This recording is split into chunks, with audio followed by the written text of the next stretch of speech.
Un petit garçon togolais vient de retrouver son pays après une longue absence. Peu après son arrivée à Lomé, il a eu droit, dans la nuit, à un concert de feu nourri d'armes de guerre des heures durant. Drôle d'accueil pour cet enfant de 4 ans qui vient de passer plus de 2 ans en Espagne où il était soigné pour une malformation qui ne pouvait être guérie au Togo. S'il est désormais hors de danger, c'est grâce à une ONG Terre des Hommes. Mais pour un enfant sauvé, combien de milliers d'autres doivent vivre avec la maladie ou même en mourir, faute d'hôpitaux appropriés? Les rares hôpitaux que compte le Togo ne sont pas équipés pour prendre en charge la plupart des maladies graves. Ils n'ont pas davantage les moyens de faire face aux maladies ordinaires. Il n'est donc pas rare que des adultes que l'on conduit sans connaissance dans certains de ces établissements sursautent de leur coma pour supplier qu'on ne les amène pas au CHU, synonyme de mouroir.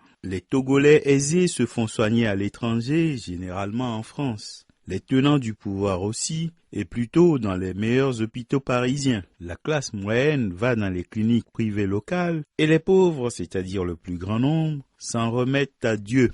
Au fait, les armes de guerre qui ont tonné durant la fameuse nuit n'étaient pas des salves ou quelques coups de canon pour saluer le retour du petit garçon guéri grâce à la générosité étrangère. Non.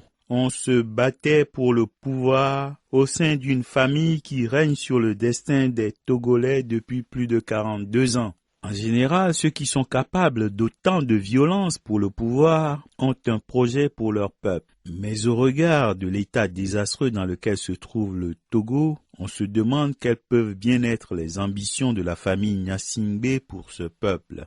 Le père, le général Eyadema, a régné pendant 38 ans. Fort, un de ses nombreux fils, s'est emparé du pouvoir à sa mort. Et maintenant, c'est Kwacha, un autre de ses enfants, qui est accusé de vouloir renverser son frère. En février 2005, le père gravement malade n'a pu trouver dans ce pays un hôpital digne de ce nom pour lui sauver la vie. Il croyait trouver son salut en Israël. Mais il a rendu l'âme en plein ciel sans avoir pu toucher la terre sainte. Cela aurait pu servir de leçon à ses héritiers, car un bon hôpital au Togo aurait pu faire l'affaire et servir accessoirement au reste de la population. Mais ils ne veulent le pouvoir que pour eux-mêmes. Ils continuent de tenir ce pays dans une négligence qui fait dire du Togo qu'il représente les ténèbres à côté de ses voisins que sont le Bénin et le Ghana.